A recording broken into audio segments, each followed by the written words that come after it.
Long ago, in a hamlet on the outskirts of a kingdom, there lived a farmer. He was a little man with a big round face, a rounder belly, beady eyes, flaring nostrils, and a large mouth. People often called him Master Froggy, for he looked like a frog. But he was witty and had a ready tongue. In fact, the villagers held him in respect because they believed he could predict the future. It so happened that his wife had a pair of rather peculiar legs. Their condition varied with the change of weather. By and by, Quang, for that was the froggy's real name, found that he could forecast the weather with the help of his wife's legs. When they ached, then it meant it was going to be overcast. When they swelled, he expected heavy rain, so on and so forth. One fine sunny morning, when there was not a speck of cloud in the blue sky, Quang put on his raincoat, held his umbrella, and was ready to set to work. "Have you gone off your head?" shouted his wife. "Putting on your raincoat when the sun is raining fire? Oh, how my legs have swelled, it's almost unbearable." "Ah, he chuckled. "Didn't you say your legs had swelled? We are soon going to have real rain." On the way, his friends laughed at him, saying, "Is something really wrong with you, old Quang, for you're sporting a raincoat under a burning sun?" Quang smiled and nodded. Not before long, black clouds covered the sky. Gusts of wind blew, lightning flashed, thunder rolled, and it began to rain heavily. Everyone got drenched and was cold.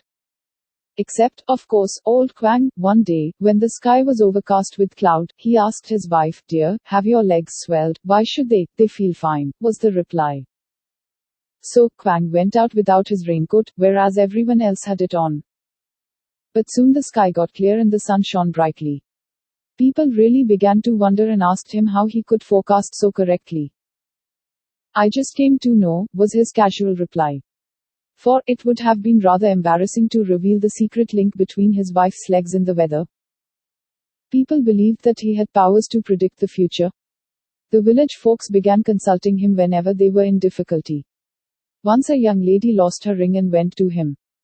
Quang pretended to contemplate and then said, "Look for it around the stove and the washing place." Surprisingly, she found it there. Old Quang had just made a guess. One day a worried wife came to him. "My husband is away for a long time and there is no word from him since he left.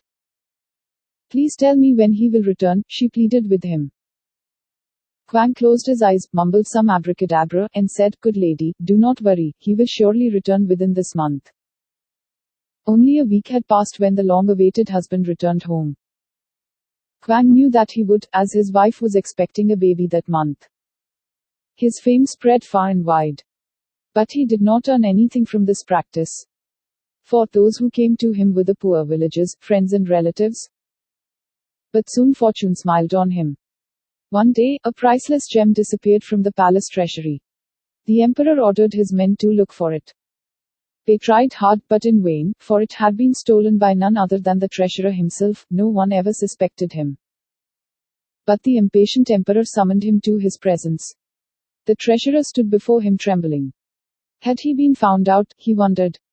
"Since you are in a way responsible for the loss of the treasure, I give you 4 days to look for a good diviner who can locate the gem. Now make haste. If you fail, you'll lose everything," said the emperor angrily.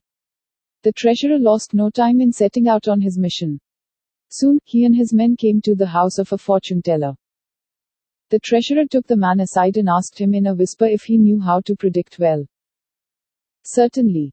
Whatever I've foretold to this day has always come true," was the reply. "Then we do not require your service," said the treasurer to himself and rode away with his men. He then went to all the diviners in the kingdom. Naturally, they claimed themselves to be very successful ones. But the treasurer did not dare to ask any of them to come with him. Only half a day was left. Someone informed him about Quang. He rushed to his village, found him, and blurted out his question, "Can you predict well?" Startled that an important official from the king's court was before him, he replied rather nervously, "No sir, I just have the habit of fooling my friends." "Fine. Then you're the right man I'm looking for. The emperor has lost a luminous gem. You've to locate it for him," said the treasurer with a satisfied smile. "Sir, I dare not go, for I don't make good predictions," pleaded Quang, scared out of his wits, thinking of the great risk to be a clairvoyant for the emperor. If you foretell well, then I don't want you, replied the treasurer. In that case, sir, I do predict well, said Quang. He heard the painful groans of his wife. You see, it's going to rain today, he said.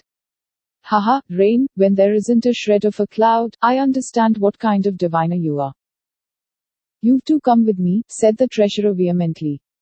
So Quang bid farewell to his wife and instructed her what she should do if he failed to return within 3 days, and accompanied the treasurer. At night, when he was about to retire in one of the palace guest rooms, he cursed the thief aloud in his anguish. You wretched fellow, how dare you to steal from the emperor's treasury? Then, addressing himself, he said, You're going to die, you poor chap. Just then the treasurer was eavesdropping. In fact, he was about to go to bed, happy that tomorrow Quang would fail in his task and the emperor in his rage would put the poor villager to death and he would be safe, when, suddenly, he heard the pelting sound of rain. He almost missed a heartbeat. So, he knew how to predict, after all, thought the treasurer. That was why he had made his way to where Quang was put up. And he heard what Quang said. He must have surely meant me, he thought, trembling in his shoes. But how did he know that I was there? He rushed into the room and fell at Quang's feet. Have mercy on me. I'll confess everything. Both baffled and shocked, Quang gathered himself and said, Be calm. All will be well. You're real clairvoyant. I'm the culprit. I've hidden the gem in the nest of the woodpecker high up on the trunk of the great oak in the royal garden. I'll give you 1,000 gold pieces, but please save me, frantically pleaded the treasurer. All right, agreed on Quang. The next day Quang was presented before the emperor in the royal court. He bowed, closed his eyes, and contemplated.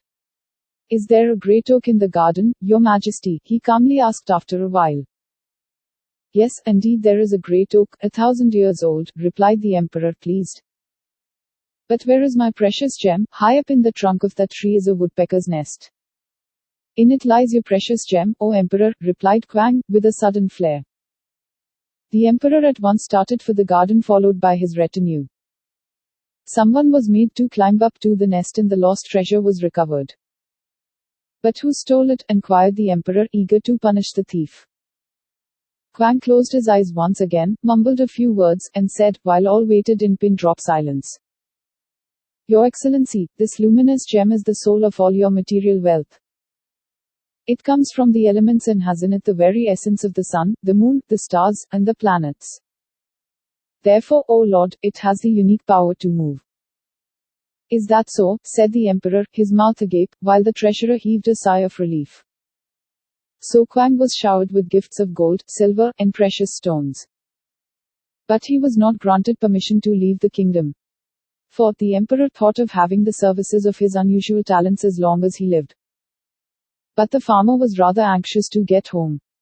He had, in fact, instructed his wife to set fire to their house and go to her parents' home if he failed to return within 3 days.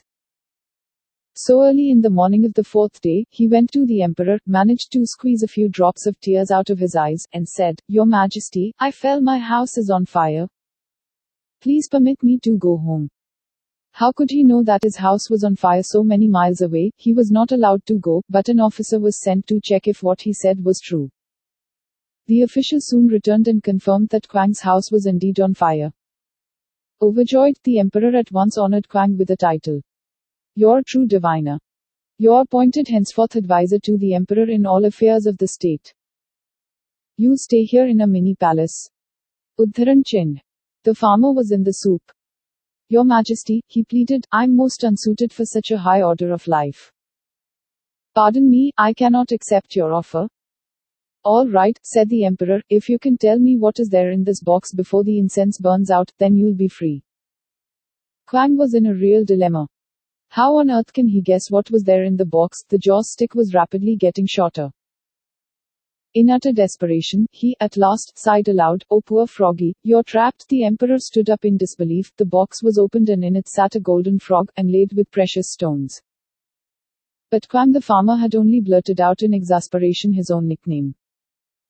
He gathered himself and bowing to the emperor said, Oh Lord, with the setting of the sun today, I'll lose my power to predict. It was only given to me for 5 years. Today, unfortunately, is the last day of the 5th year. So Quang managed to return home. He built a new house where, along with his wife, he lived happily ever after.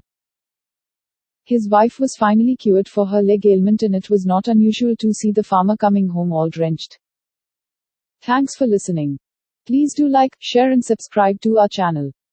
See you with another story.